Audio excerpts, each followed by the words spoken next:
અગ્નિ મહાપુરાણની કથાને આગળ વધારીએ. ભાગ ત્રીજો. આ રીતે સીતાજીને તે દાસીઓ પાસે સમજાવટ માટે મૂકીને દાનવરાજ રાવણ ત્યાંથી ચાલ્યા ગયા. તે જોઈ માયાવી રાક્ષસણી પણ દૂર ચાલી ગઈ. અશોક વાટિકામાં હવે સીતાજી એકલા બેઠે વિલાપ કરી રહ્યા હતા. શીર્ષપા વૃક્ષની ઘટાદાર છાયામાં બેઠેલા શ્રી હનુમાનજીએ તક જોઈને તે વૃક્ષની ડાળી ઉપરથી બેઠા બેઠા શ્રી રામચંદ્રજીના જીવનની કથા કહેવી શરૂ કરી. તે સુંદર અયોધ્યા નગરીમાં દશરથ નામે એક રાજા હતા. તેમના 2 પુત્ર રામ અને લક્ષ્મણ વનવાસ ગયા. તે બંને ભાઈઓ ખૂબ પરાક્રમી અને શ્રેષ્ઠ પુરુષ છે.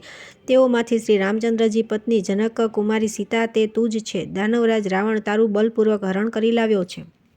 શ્રી રામચંદ્રજી અત્યારે હાલના સમયમાં વાનરરાજ સુગ્રીવના અત્યંત નિકટના સ્નેહી મિત્ર બની ગયા છે. તેઓ તમારી શોધ કરવા માટે જ મને મોકલ્યો છે. મારી ઓળખ તથા ગુપ્ત સંદેશ માટે શ્રી રામચંદ્રજીએ પોતાના કોમલ હસ્તની કિંમતી રત્નજડિત અંગૂઠી મોકલાવી છે. તેમણે મોકલેલ આ અંગૂઠી હવે તમે પ્રેમથી સ્વીકારી લો. એટલું બોલીને શ્રી હનુમાનજીએ તે વૃક્ષની ડાળી ઉપરથી બેઠા બેઠા જ પોતાના હાથમાંની અંગૂઠી ફેંકી. સીતાજીએ તે અંગૂઠી પોતાના બંને હાથ વડે હવામાંથી અધર ઝીલી લીધી. સીતાજી રામચંદ્રજી અંગૂઠી પોતાના હાથમાં રાખી ઘડીભર અંગૂઠી સામે જુઓ તો ઘડીમાં ડાળે બેઠેલા શ્રી હનુમાનજી તરફ જોયે. ત્યારે શ્રી હનુમાનજી વૃક્ષ ઉપરથી ઉતરી તેમની સમક્ષ જઈને હાથ જોડી ઊભા રહ્યા. ત્યારે પોતાની શંકા કુશંકાઓથી ઘેરાયેલા સીતાજી શ્રી હનુમાનજી સમક્ષ પ્રશ્ન કર્યો, જો ખરેખર શ્રી રઘુનાથજી જીવિત છે તો તેઓ શા માટે મને અત્રેથી લઈ જતા નથી? શ્રી હનુમાનજીએ તેમને આશ્વાસન આપતા મધુર સાદે કહ્યું કે અહો પવિત્ર દેવી સીતા માતા તમને અત્રે છુપાવેલ છે. હકીકતથી શ્રી રામચંદ્રજી બિલકુલ અજાણ છે. મારી પાસેથી તમારી તમામ વાતો જાણ્યા પછી તેઓ સેના સહિત દાનવ રાજાને હણીને આપને અવશ્ય લઈ જશે.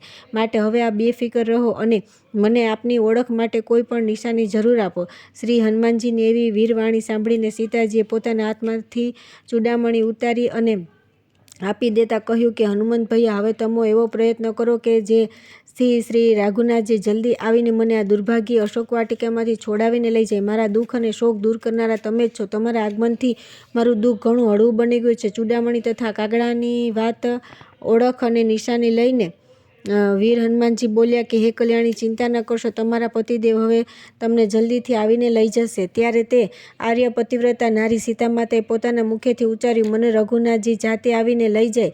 ઘેઘૂર વૃક્ષની શીતળ છાયામાં બેઠા બેઠા વીર હનુમાનજીએ દાનવરાજાને રાવણને મળવાનો મનસૂબો ઘડીને અજબ યુક્તિ વિચારી. તેમણે ખૂબ જનૂન સાથે ત્યાંના ચોકીદારને મારી ઝપેટીને યમસદન પહોંચાડી દીધા અને અશોક વાટિકાના ફૂલ છોડને ઝાડને તોડી પાડી વેરવિખેર કરી સમસ્ત ભાગને ઉજળ જેવો બનાવી દીધો. પછી પોતાના લાંબા અને તીક્ષ્ણ દાંતો તથા નખો વડે ત્યાં આવેલા રાવણના સેવકોને મારી નાખી. 7 મંત્રીના કુમારોને તથા દાનવ રાજા રાવણના પુત્ર અક્ષયકુમારને પણ મોતને ઘાટ ઉતારી દીધા. તે ઉજળ વાટિકાને સીતાજી વિસ્મયથી નિરખી રહ્યા હતા. શ્રી વીર હનુમાનજીએ જોતજોતામાં આખી અશોક વાટિકાને ખેદાન મેદાન કરી નાખી અને તેના સર્વે સેવકોનો કચરઘાણ વાળી દીધો હતો. હવે તે તક શોધતા બેઠા હતા. ક્યાંક અચાનક ઇન્દ્રજીતે આવીને તેમને દોરડા વડે નાગપાસમાં બાંધી લીધા. ત્યાર પછી તે વાનરવીર હનુમાનજીને બંદીવાન હાલતમાં રાવણ સમક્ષ લઈ જઈને બોલ્યા કે હે મહારાજા, દુષ્ટ વાનરે આખી અશોક વાટિકા ઉજળ બનાવી મૂકી છે અને સેવકો વગેરેને મારી નાખ્યા છે. એ સમયે ક્રોધથી તપ્ત લોખંડ સરખા બની ઉઠેલા દાનવરાજ રાવણે ધુઆં થતાં શ્રી હનુમાનજીને પૂછ્યું, તું કોણ છે અને અહીં આવી શા માટે ઉધામાં મચાવી રહ્યો છે? ત્યારે પોતાની પૂંછડીનું ઊંચું સિંહાસન બનાવી તેના ઉપર બેસીને શ્રી હનુમાનજીએ વીર અને બહાદુરીની અદાથી કહ્યું કે હે દાનવરાજ રાવણ, હું શ્રી રામચંદ્રજીનો દૂત છું. હવે જો તું ભલું ચાહતો હોય તો વહેલી તકે સીતાજીને રઘુનાથજીની સેવામાં મોકલી દે, નહીં તો લંકા નિવાસી સર્વે દાનવો સાથે તારે પણ શ્રી રામચંદ્રજીના હાથના બાણોથી ઘાયલ થઈને નિશ્ચિત મરણને શરણ થવું પડશે. એ સાંભળીને રાવણ ક્રોધથી તેને મારવાને ધસી ગયો, કિંતુ ત્યારે વિભીષણે તેને રોકી લીધો. આ સ્થિતિમાં તેને કોઈ ઉપાય ન સૂતા તેના પૂંછડા ઉપર રૂ, કાપડ, ગાદલા, ગોદડા વગેરે બાંધાવીને તેલ રેડી તેની પૂંછડી સળગાવી મૂકી. પૂંછડી ઝડપથી સળગવા લાગી. તે જોતા શ્રી વીર હનુમાને છલાંગ મારી ચોતરફ દોટમ દોટ કરી મૂકીને દાનવોની આખી લંકા નગરીમાં આગ ફેલાવી દઈને ભસ્મીભૂત કરી નાખી. પછી સીતાજીના ફરીથી દર્શન કરી તેમને પ્રણામ કર્યા. પછી સમુદ્રની પાર જઈને અંગદ વગેરેને કહ્યું કે મેં તો સીતાજીના દર્શન પણ કરી લીધા છે. તે પછી અંગદ વગેરે સહુ સાથે ટોળે મળીને સુગ્રીવના મધુવનમાં દધીમુખ વગેરેને હરાવીને શ્રી રામચંદ્રજીના પાસે આવી બોલ્યા, સીતાજીના દર્શન પ્રાપ્ત થયા. તુરત શ્રી રામચંદ્રજીએ ખૂબ જ આનંદને ઉલ્લાસ સાથે પૂછ્યું કે હો વીર કપિવર, તમને સીતાજીના દર્શન સી રીતે પ્રાપ્ત થયા? તેમણે મારા માટે શું સંદેશો મોકલ્યો છે? હું તો વિરહાવસ્થામાં તરફડી રહ્યો છું. તમે મને સીતાની અમૃતભરી કથા સંભળાવી મારા હૃદયની વેદના દૂર કરો. હું તે વાત જાણવાને ખૂબ આતુર છું. ત્યારે શ્રી નારદજી વાત કહેતા સહુ શ્રોતા ઋષિમુનિઓને વિગતે વર્ણન કરતા કહ્યું. તે સાંભળીને શ્રી હનુમાનજીએ રઘુનાથજીને ઉત્તમ વેણ કહ્યા. અહો ભગવંત, કૃપાલુ, દીન દયાળ, હું લાંબો વિશાળ સમુદ્ર પાર કરીને દાનવ રાજા રાવણની લંકા નગરીમાં પહોંચ્યો. ત્યાં સીતાજીના દર્શન કરી લંકા નગરીને સળગાવી દઈને પછી અહીં આવ્યો છું. આ સીતાજીએ આપેલ ચૂડામણી લઈ લો. હવે આપ ચિંતા કરશો નહીં. દાનવરાજ રાવણનો વધ કરતાં જ આપને નિશ્ચિંત સીતાજી પ્રાપ્ત થશે. શ્રી રામચંદ્રજી તો ચૂડામણીને પોતાના હાથમાં લઈ વ્યાકુલ બની જતા રુદન કરતાં કરતાં બોલ્યા, હે સીતે, આ ચૂડામણી જોતાં જ મને એવું લાગે છે કે જાણે મેં સીતાને જોયા. અહો વીર હનુમાનજી, હવે મને તમે વહેલી તકે સીતાજી પાસે લઈ ચાલો. હું તેના વિના જીવી શકું તેમ નથી. તે સમયે સુગ્રીવ, હનુમાન વગેરે સૌએ તેમને ખૂબ સાંત્વના આપી સમજાવીને શાંત પડ્યા. એ પછી રામચંદ્રજી સમુદ્ર તટ ઉપર પહોંચ્યા. ત્યાં તેઓનો વિભીષણ જોડે મિલાપ થયો. વિભીષણના ભાઈ દુષ્ટાત્મા દાનવ રાજા રાવણે તેનો તિરસ્કાર કરીને કાઢી મૂક્યો હતો, કેમ કે તેણે રાજાને કહ્યું હતું કે ભાઈ તમે સીતાજીને શ્રી રામચંદ્રજીને સોંપી દો, અને તે અપરાધની સજા રૂપે તમે વિભીષણને ઘર બહાર કાઢી મૂકેલ હતો. હવે તે બિલકુલ અનાથ અને અસહાય બની ગયો હતો. શ્રી રામચંદ્રજીએ વિભીષણને પોતાનો મિત્ર બનાવ્યો અને તેનો લંકાના રાજા તરીકે અભિષેક કર્યો. તે પછી રામચંદ્રજીએ સમુદ્ર પાસે લંકા જવા માટે માર્ગની માગણી કરી, પરંતુ તેણે તે માગણીને ઠુકરાવી દેતા શ્રી રામચંદ્રજીએ તેને પોતાના બાણથી વીંધી નાખ્યો. ત્યારે સમુદ્ર ખૂબ જ ભયભીત બની શ્રી રામચંદ્રજીની પાસે દોડી આવ્યો. બોલ્યો કે હે ભગવાન, ક્ષમા કરો. નલની મારફતે મારા ઉપર પુલ બાંધીને તમે લંકા પહોંચી જાઓ. પૂર્વકાળમાં તમે જ મને આવડો મોટો ઊંડો સમુદ્ર બનાવ્યો હતો. તે સાંભળી રામચંદ્રજીએ નલની મારફતે અનેક વૃક્ષોને પથ્થરો વડે પુલ બંધાવ્યો. પછી તે પુલ મારફતે વાનરોના સૈન્ય સહિત રામચંદ્રજી સમુદ્ર પાર કરી સુવેલ પર્વત ઉપર પહોંચ્યા. ત્યાં સહુ સૈન્ય જોડે પડાવ નાખીને તેમણે દૂરથી લંકાનગરીનું બારીક નિરીક્ષણ કર્યું. ત્યાર પછી આવે છે અધ્યાય 10મો, રામાયણનો યુદ્ધકાંડ. શ્રી નારદજી કહેવાને લાગ્યા કે હે મુનિ, હવે હું રામાયણનો યુદ્ધકાંડ કહું છું. રામચંદ્રજીએ સુવેલ પર્વત ઉપરથી લંકાપુરીનું નિરીક્ષણ કર્યું. ને રાવણને સંદેશો અંગદ મારફતે મોકલ્યો, କିନ୍ତୁ રાવણ યુદ્ધ કરવા સામો ચડ્યો અને બંને દાનવો ને વાનરો વચ્ચે ભીષણ યુદ્ધ ખેલાયું. લંકાપતિ રાજા રાવણ ખૂબ અભિમાની હતો. તે ઘાટા કાઢી બૂમો પાડતો, હું કોણ? લંકાપતિ રાજા રાવણ, મારી સામે રામની શી લડવાની તાકાત?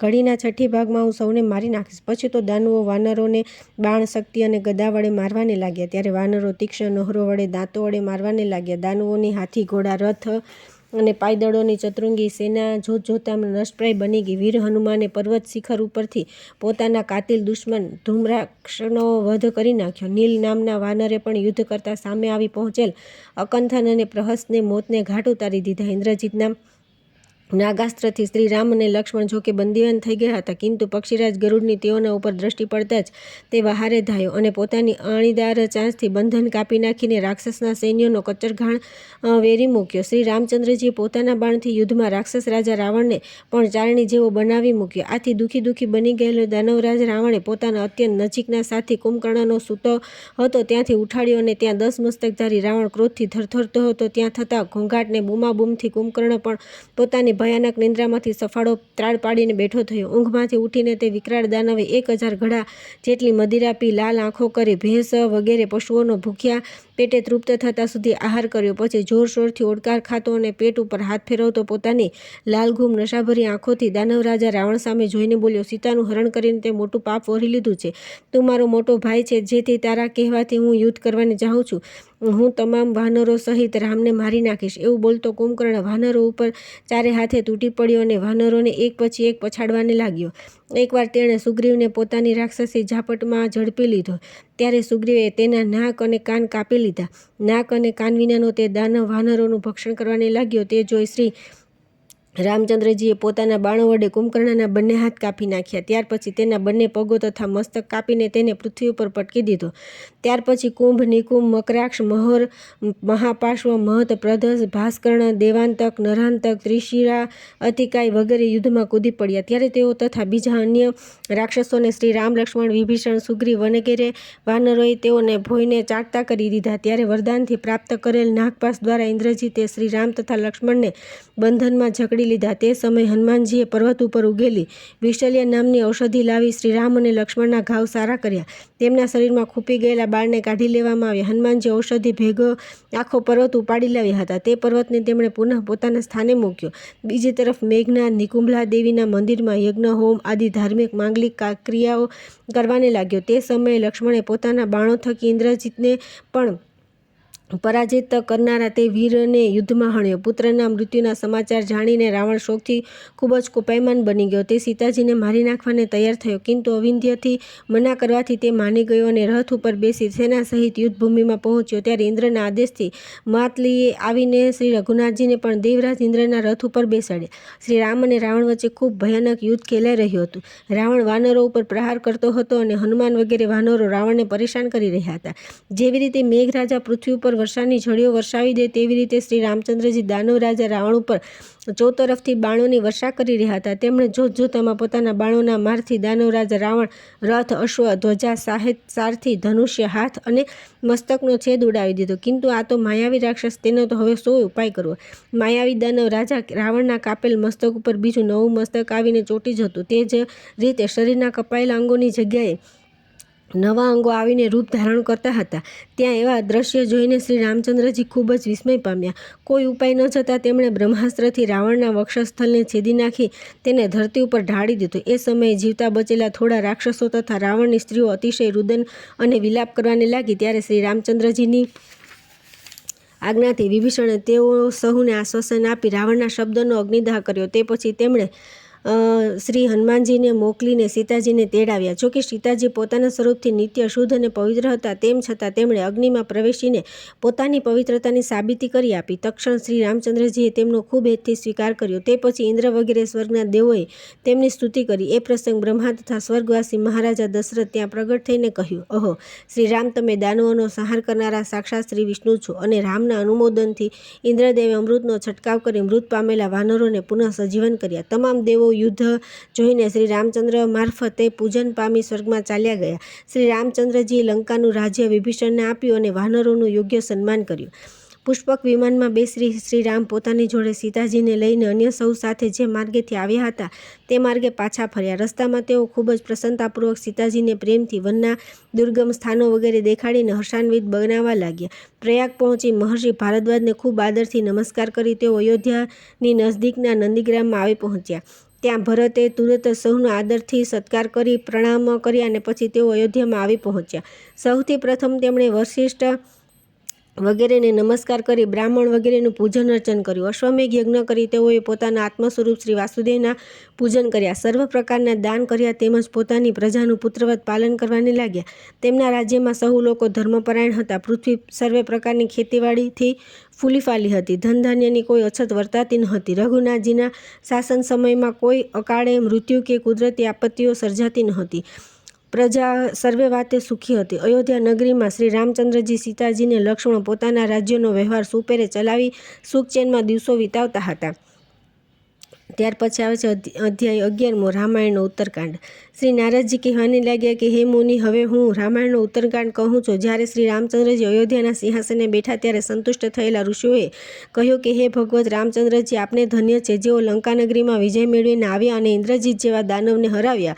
ઇન્દ્રજીત દાનવ તે દાનવ રાજા રાવણનો પુત્ર મેઘનાદ હતો. તેણે ઇન્દ્રને જીત્યો, તેથી ઇન્દ્રજીત કહેવાયો. રાવણથી અધિક બલવાન સાક્ષાત યમદૂત જેવો હતો, કિંતુ દેવલોક વગેરેના કલ્યાણ માટે તમોએ તેને લક્ષ્મણ મારફતે વધ કરાવી નાખ્યો.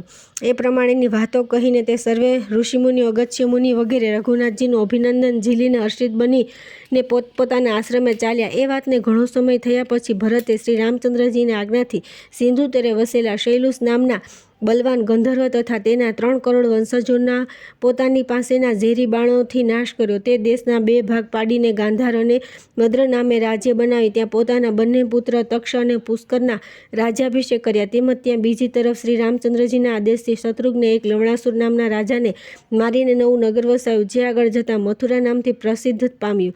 તે પછી ભરત અને શત્રુઘ્ન અયોધ્યા ચાલ્યા આવ્યા અને ત્યાં શ્રી રઘુનાથજીની આરાધના કરતા રહેવાને લાગ્યા. રામચંદ્રજી યુદ્ધમાં દુષ્ટ દાનવો વગેરેનો સંહાર કર્યો હતો. તેમાં સજ્જનોનું દાન વગેરે મારફતે સારી રીતે પાલન કર્યું હતું. તેમણે લોકાપવાદથી ભયથી પોતાની પત્ની સીતાને જંગલમાં છોડી દીધી હતી. ત્યાં વાલ્મીકી ઋષિના આશ્રમમાં તેમના ગર્ભથી 2 શ્રેષ્ઠ પુત્રો જન્મ્યા, જેમના નામ લવ અને કુશ હતા. તેમના ઉત્તમ ગુણો અને ચરિત્ર જાણીને શ્રી રામચંદ્રજીને સંપૂર્ણ ખાતરી થઈ ગઈ કે તે બંને પોતાના જ પુત્ર હતા. એ પછી તે બંને પુત્રોનો કૌશલ્ય દેશના બંને રાજ્યો ઉપર રાજ્યાભિષેક કરી સંતુષ્ટ બન્યા. હું બ્રહ્મ છું એ વિષયની ભાવનાપૂર્વકની ધ્યાન યોગની સ્થિતિમાં પ્રવેશી તેમણે દેવોની પ્રાર્થનાથી ભાઈઓ તેમજ સર્વ નગરવાસીઓ સહિત પોતાના પરમધામમાં પ્રવેશ કર્યો. અયોધ્યામાં 11,000 વર્ષો સુધી રાજ્ય કરીને તેઓ અનેક યજ્ઞ પણ કરી ચૂક્યા હતા. તેમના પછી સીતાનો પુત્ર કૌશલ દેશનો રાજા બન્યો. ત્યાં બેસી કથા સાંભળતા શ્રી અગ્નિદેવે કહ્યું કે હે વશિષ્ઠ, દેવર્ષિ નારદજીએ કહેલી કથા મહર્ષિ વાલ્મીકીએ વિસ્તારપૂર્વક રામચરિતમાનસમાં મહાકાવ્યમાં વર્ણવી છે. ત્યાર પછી આવે છે અધ્યાય 12મો, શ્રી હરિવંશનું વર્ણન. શ્રી અગ્નિદેવ કહેવાને લાગ્યા કે હે મુનિ, હવે હું હરિવંશનું વર્ણન કહું છું. પ્રથમ બ્રહ્માજી શ્રી વિષ્ણુ ભગવાનની નાભીમાંથી પ્રગટ્યા. એક પછી એક બ્રહ્માજીથી અત્રિથી સોમ અને સોમથી પુરુરવા જન્મ્યા. પુરુરવાથી આયુ, આયુથી નહુષ અને નહુષથી યયાતિકા થયા. યદુવંશમાં યાદવ નામે ક્ષત્રિય થયા અને એમ કરતાં શ્રાવણ માસની કૃષ્ણ પક્ષની અષ્ટમીના દિવસે શ્રીહરિ પ્રગટ થયા. શ્રાવણ વદ આઠમે શ્રીહરિનો જન્મોત્સવ ધામધૂમથી ઉજવવામાં આવ્યો. તે સમયે દેવકી તથા વસુદેવ પ્રભુની ખૂબ જ સ્તુતિ અને પૂજન કર્યું. પછી તેઓ 2 હાથ ધારણ કરી નાનકડા બાલકના સુકુમાર સ્વરૂપમાં ઝળહળતા તેજ સાથે દીપી ઉઠ્યા. વસુદેવે કંસના ભયથી પોતાના સુકુમાર બાલકને યશોદાની સૈયા ઉપર મોકલાવ્યો અને યશોદાની નાની બાલિકાને લાવીને જટ દેવકીના બીછાને પોઢાવી દીધી. બાલકનું મુખ રુદન સાંભળતા જ કંસ દેવકીના ઓરડામાં દોડી આવ્યો. દેવકીએ લાખ મનાવા પ્રયત્નો કર્યા. ના પાડવા છતાંય તે દુષ્ટે નિર્દોષ બાલિકાને 2 હાથથી અધર ઉપાડી મોટા પથ્થરની શિલા ઉપર જઈને પછાડી દીધી. તેણે અગાઉ આકાશવાણીથી સાંભળ્યું હતું કે દેવકીના 8મા સંતાનથી તેનું મૃત્યુ થશે, જેથી તેણે દેવકીના પેટે જન્મેલ સર્વે બાળકોને મારી નાખ્યા હતા. તે પોતાના મૃત્યુનો પડછાયો ક્યાંય રહેવા દેતો ન હતો. દૈત્ય સરખા કંસે પથ્થરની શિલા ઉપર પછાડેલી દેવકીના બીછાનેથી ઉપાડેલી કન્યા તેના હાથમાં અધર આકાશમાં ઉડી ગઈ અને ત્યાંથી કંસને લલકારતા બોલી ઉઠી કે હે મૂર્ખ પાપી કંસ, મને પકડીને પછાડવાથી તારા હાથમાં શું મળ્યું? જેના હાથે તારી હત્યા થનાર છે તે દેવોના સર્વેશ્વર ભગવાન સાક્ષાત આ પૃથ્વીનો ભાર ઉતારવાને અવતરણ ધારણ કરી ચૂક્યા છે. એવી ગર્ભિત વાણી ઉચ્ચારીને તે નાનકડી નિર્દોષ બાલિકા કોઈ સ્વરની પરિસરખી ઊંચે આકાશમાં અદ્રશ્ય થઈ ગઈ. તેણે દેવોની વિનંતીથી શુંભ વગેરે અનેક દુરાચારી દૈત્યોને હણ્યા. તે પ્રસંગે ઇન્દ્રદેવ સ્તુતિ પૂજન કરતા પોતાના સૌમુખેથી ઉચ્ચાર્યું કે જે આર્યા દુર્ગા, વેદગર્ભા, અંબિકા, ભદ્રકાલી, ભદ્રા, ક્ષેમ્યા, ક્ષેમકરી તેમજ નેકબાહુ વગેરે નામોથી જાણીતા છે તે જગદંબાને હું કોટી કોટી નમસ્કાર કરું છું. જેઓ 3 કાળમાં એ સર્વે નામોનો પાઠ કરે છે તેઓની સર્વ મનોકામના મારી કૃપાથી પૂર્ણ થાય છે. ત્યાં કંસે પણ તે બાલિકાની ગર્ભિત વાણી સાંભળી પૂતના વગેરે રાક્ષસીઓને તાજા જન્મેલા નવજાત શિશુનો વધ કરવાને ચારે તરફ મોકલી આપી.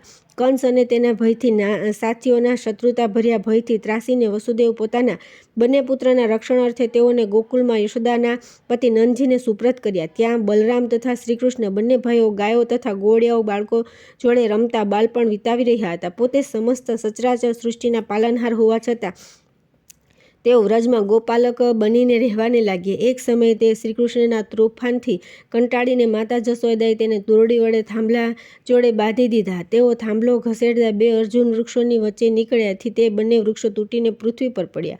એક દિવસ કૃષ્ણ પલંગ નીચે સૂતા હતા. તેઓ માતાનું સ્તનપાન કરવાની ઈચ્છાથી પોતાના બંને પગો જોર જોરથી ઉછાળી રહ્યા હતા. ઘાટ પાડીને રુદન કરવાને માંડ્યા. તેઓના પગની નાની ઠેસ વાગતા તો પલંગ દૂર ફેંકાઈ ગયો. એ સમયે રાક્ષસની પૂતના નાનકડા બાલ શિશુ શ્રીકૃષ્ણને જોતા તેને સ્તનપાન કરાવીને મારી નાખવા માટે પ્રયત્નશીલ બની, કિંતુ શ્રીકૃષ્ણે તેને સ્વધામ પહોંચાડી દીધી. તેમણે વૃંદાવનમાં ગયા પછી કાલીનાગનું દમન કર્યું અને તેને યમુનાના કુંડમાંથી બહાર કાઢીને સમુદ્રમાં પધરાવી દીધું. એ પછી વૃષભધારી અરિષ્ટાસુર અને અશ્વરૂપધારી કેસીને પણ તેમણે માર્યા. પછી કૃષ્ણ ભગવાન ઇન્દ્ર રાજાનો ઉત્સવ બંધ કરાવ્યો અને તેની જગ્યાએ ગિરિરાજ ગોવર્ધનની પૂજા સ્થાપિત કરી, જેથી ખૂબ જ ક્રોધિત બનેલા ઇન્દ્રદેવે જ વર્ષાની જોરદાર શરૂઆત કરી. ત્યારે શ્રીકૃષ્ણ પ્રભુ પરમાત્માએ શિર ઉપર ગોવર્ધન પર્વત ધારણ કર્યો અને સંકટ દૂર કર્યું. છેવટે મહેન્દ્રે આવીને તેમના ચરણોમાં શીશ નમાવી ખૂબ હેતભાવથી વંદન કર્યું અને તેમનું ગોવિંદ નામાભિધાન કર્યું. પછી પોતાના પુત્ર અર્જુનને તેમને સોંપ્યું. એથી સંતુષ્ટ થઈ શ્રીકૃષ્ણ પરમાત્માએ ફરીથી ઇન્દ્રયાગનો ઉત્સવ મનાવવો શરૂ કર્યો. પછી એક દિવસે કંસનો સંદેશો લઈ આવેલા અક્રૂરના રથમાં બેસીને બંને ભાઈઓ મથુરા ગયા.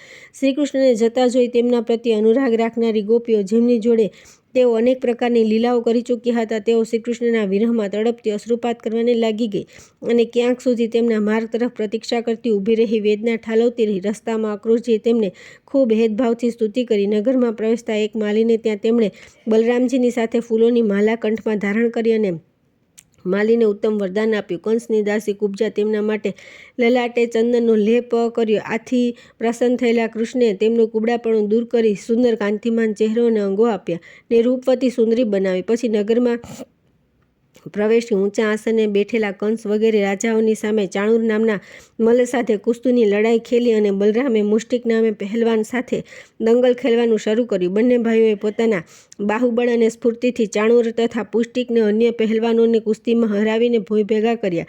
તે પછી શ્રી હરિએ મથુરાના મહારાજા કંસનો વધ કરી તેના પિતા ઉગ્રસેનને યદુવંશના મહારાજા બનાવ્યા. કંસની 2 મહારાણીઓ હતી. તેમના નામ અસ્તિ અને પ્રાપ્તિ હતા. તે બંને જરાસંધની પુત્રીઓ હતી. તેના કહેવાથી જરાસંધે મથુરા નગરીને ચારેકોરથી ઘેરી લઈને પછી યદુવંશી રાજા સાથે બાણોથી યુદ્ધ કરવા માંડ્યું. એ સમયે બલરામ તથા શ્રીકૃષ્ણ જરાસંધને પરાજિત કર્યા અને મથુરા નગરી છોડીને તેઓ ગોમંતક પર્વત પર જઈ રહ્યા. તેમણે યુદ્ધમાં વસુદેવ નામ ધારણ કરનાર પૌંડ્રકને પણ હણ્યો તથા ભૂમિપુત્ર નરકાસુરનો વધ કર્યો. તે હરણ કરી લાવેલો તે સર્વે દેવકન્યાઓ, ગંધર્વ કન્યાઓ તથા યક્ષોની કન્યાઓની સાથે તેમણે વિવાહ કર્યા. શ્રીકૃષ્ણને 16,008 રાણીઓ હતી. તેમાં રૂકમણી સૌમાં મુખ્ય પટરાણી હતા. એક પછી એક દુષ્ટ દૈત્યોનો સંહાર કરતા કરતા નરકાસુરનો વધ કરીને ભગવાન શ્રીકૃષ્ણ સત્યભામા જોડે ગરુડ ઉપર સવાર થઈ સ્વર્ગલોકમાં પહોંચ્યા. ત્યાંથી ઇન્દ્ર રાજાને પરાજિત કરીને રત્નો સાથેનો મણિપર્વત અને પારિજાત વૃક્ષ વગેરે અન્ય કિંમતી મૂલ્યવાન રત્નો લાવી સત્યભામાના મહેલમાં શણગાર્યા. એ કાર્યને ક્ષેમકુશળ પૂર્ણ કરવા તેઓને પંચજન નામના દૈત્યને પરાજિત કરી યમરાજના લોકમાં પણ વિચરવું પડ્યું હતું. ત્યાં યમરાજે તેમની ખૂબ જ ઉત્સાહથી સ્તુતિ પૂજા કર્યા. ત્યાં રાજા મુચુકુંદ થકી તેમણે કાલયવનનો નાશ કરાવ્યો. એ સમયે મુચુકુંદે પણ તેમનું ભાવથી પૂજન કર્યું. તે ભગવાન કૃષ્ણ, વાસુદેવ, દેવકી તથા અન્ય ભગવદ્ ભક્ત બ્રાહ્મણોનો ખૂબ જ હેતથી આદર સત્કાર કરતો હતો. થોડો સમય બાદ બાલભદ્રથી રેવતીના પેટે નિષઠ અને ઉલ્મુક નામે 2 સુંદર પુત્રીઓ જન્મ્યા. શ્રીકૃષ્ણ પ્રભુ પરમાત્માને ત્યાં રૂકમણીના ગર્ભથી પ્રદ્યુમ્નનો જન્મ થયો. જાંબવતીના ગર્ભથી શામકા તેમજ અન્ય રાણીઓના પુત્રો થયા. રૂકમણી પેટે જન્મેલો પ્રદ્યુમ્ન 6 દિવસનો થયો ત્યારે સમરાસુર તેને માયારૂપે જાદુટોણાથી કપટ કરીને લઈ ગયો હતો. એ પછી તેણે તે નાનકડા નિર્દોષ બાળકને નદીમાં ફેંકી દીધું. સમુદ્રમાં કોઈ મોટો મત્સ્ય તેને ગળી ગયો. કુદરતી રીતે મત્સ્ય એક માછીમારે પકડ્યો અને તેને સમરાસુરને ભેટ ધર્યો. ત્યારે સમરાસુરે તે રૂપકડા મત્સ્યને માયાવતીને આપ્યો. માયાવતી મત્સ્યના પેટમાં પોતાના પતિને જોઈને તેનો ખૂબ પ્રેમથી ઉછેર કરવાને લાગી. મોટો થતાં માયાવતીએ પ્રદ્યુમ્નને કહ્યું કે હે નાથ, હું આપની ધર્મપત્ની રતિ છું અને આપ મારા પ્રાણપતિ કામદેવ છો. પૂર્વકાળમાં ભગવાન શંકર આપને શરીર રહિત કર્યા હતા. તે સમયે મને એકલી પડેલી જોઈને સમરાસુરે મારું અપહરણ કર્યું હતું. મેં તેની પત્ની બનવાનો ઇનકાર કર્યો, જેથી મને અત્રે બંદીવાન બનાવીને તેણે રાખેલ છે. હે નાથ દીનદયાળુ, તમે તો સર્વ માયાના જાણકાર છો, તો સમરાસુરને મારીને મારો ઉદ્ધાર કરો.